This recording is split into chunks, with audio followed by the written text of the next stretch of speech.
Bonjour. Oh, ça vous allez bien. Ici on voit une nouveauté de chez, pour One Piece de chez Figure Zero avec Momosuke. C'est ça, je ne sais jamais dire son nom.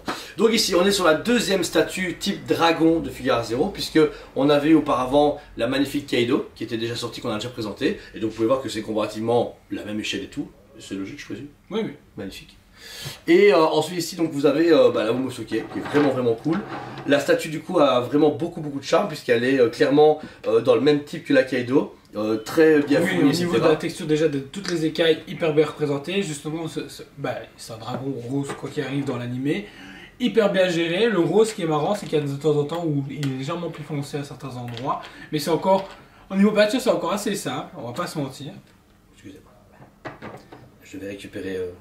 Il me manquait un truc, ça me choquait. Okay. Niveau de l'expression, on a juste ce côté un peu plus agressif qu'il a, ce qui est étonnant parce que c'est plus, il vient de découvrir sa transformation en dragon du coup, et c'est plus vite un dragon apeuré qu'on a à faire que un dragon hyper sérieux. Si, à la fin du combat. Ouais, parce qu'il s'est pris confiance en lui quoi. Voilà. Bah, encore une fois, Figure Zero montre qu'ils ont quand même, enfin Bandai font vraiment qu'ils ont une maîtrise du produit avec un mélange de PVC translucide et PVC opaque avec des touches de peinture. Enfin comme les Jordan, se dégrader, tu te dis mais pour des trucs faits à milliers d'exemplaires, ça a déconné. Visage super cool, on peut retrouver une petite Yamato dessus en blanc. Alors, pourquoi en blanc? Bah je sais pas, voilà. Il y a peut-être une raison dans l'animé, vu que je regarde pas l'animé. Ok, ouais. Bah, en tout cas, il y a une petite Yamato qui est avec, qui est comprise dedans, mais qui est pas existable, donc perdable ou volable, donc faites super attention. Je trouve juste que peut-être dans l'autre sens, ouais. Ah, mettre comme celle des licornes. Moi en tout cas, c'est sûr. Bon, c'est un peu space, voilà. Mais voilà, en tout cas, je suis au travail. Ensuite, on est sur un socle très fumé, tel que le Kaido, puisque là, on a un mélange encore une fois de translucidité et ils ont mis juste une couche blanche pour faire cet effet de nuage. Oui, parce qu'ils sont dans le ciel. Ok, d'accord. Donc, voilà, franchement, vraiment cool. Et c'est bien parce que c'est le genre de produit, malheureusement, que d'autres fabricants ne pourraient pas faire. Si on le fait en résine, c'est trop balèze, trop fragile. Le faire même en Kabigikai, c'est pas vrai. Et puis les gens aiment bien des trucs à l'échelle, alors que là, au moins, ils s'en foutent. C'est des one-shots, c'est des collections. Bah tu vois les dragons au nouvel en chinois là. Voilà. Putain, les gros trucs de spectacle, ça peut être là, donc, mais réellement, c'est chouette, on vous les montre beaucoup parce que je trouve que c'est un produit qui est hyper important en One Piece, que One Piece, vous voyez, à chaque fois des grosses statues. Puis c'est une gamme qui évolue bien. Ouais. Je veux dire, quand il y a 4 ans que j'ai commencé, c'était des petits trucs entre 50 et 60 euros.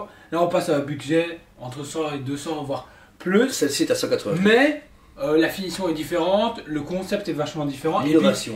Voilà, ils innovent dans les persos, des persos qu'on n'a pas régulièrement à voir, que ce soit en résine ou dans d'autres gammes PVC, donc ça fait plaisir. Et puis même c'est bien parce que ils ont quand même, ici on a eu les 3 Zoro, Ace et Luffy en petit budget, et puis à chaque fois on a eu gros Luffy avec son exploit qui était terrible, Kaido, et celle-là, est-ce qu'il y a une prochaine prévue? Ah oui, non, je confonds avec Ace et Luffy de chez Mega House, ouais. Il n'y a plus d'autres Figure Zero pour l'instant. Si, Yamato et Ace.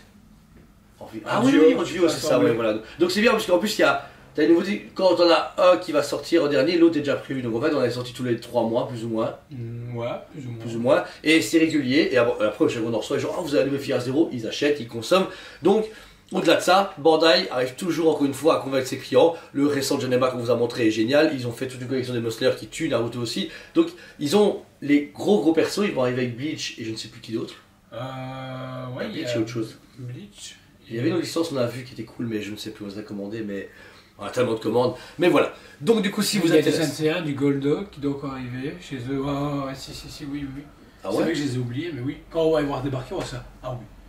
J'ai oublié ça. Ouais, Sensei et Goldo. Je savais qu'il y avait des licences, mais je ne sais plus lesquelles. Et là, ils ont signé pour pas mal d'autres licences, donc non, ils sont un peu chauds, hein. Un peu beaucoup. Donc si ça vous intéresse, elle est dispo au magasin sur le site comme à chaque fois. N'hésitez pas aussi à consulter le fabricant, il est vraiment super intéressant, il a une collection super cool et très variée. Et qui parle à tout type de collection, ça soit de l'articulé ou de la posture, de haut de gamme, mi-gamme et bas de gamme. Mais vraiment tout et dans tous les styles différents et franchement, Bandai pour ça, chapeau. Chapeau, ouais, ils sont un leader là-dessus et ils sortent ça super rapidement, il n'y a jamais aucun problème, pas des savés à faire, c'est clair, net, franchement génial. Donc voilà. On espère que la vidéo vous a plu, mettez un commentaire cette vidéo encore une fois si vous avez un commentaire à mettre et mettez un j'aime si vous avez l'occasion. Abonnez-vous si ce n'est pas déjà fait et si vous avez un fan de One Piece dans votre entourage, partagez la vidéo sur Facebook ou autre etc pour qu'ils voient la vidéo et surtout qu'ils nous connaissent parce qu'on est deux personnages très sympathiques, hein, Jordan et Julia de chez Tosmet. On adore notre travail, on adore vous partager notre métier. Donc encore une fois, merci à vous tous. On vous aime beaucoup et on vous dit à très bientôt. On vous aime beaucoup et on vous dit à très bientôt. Ciao.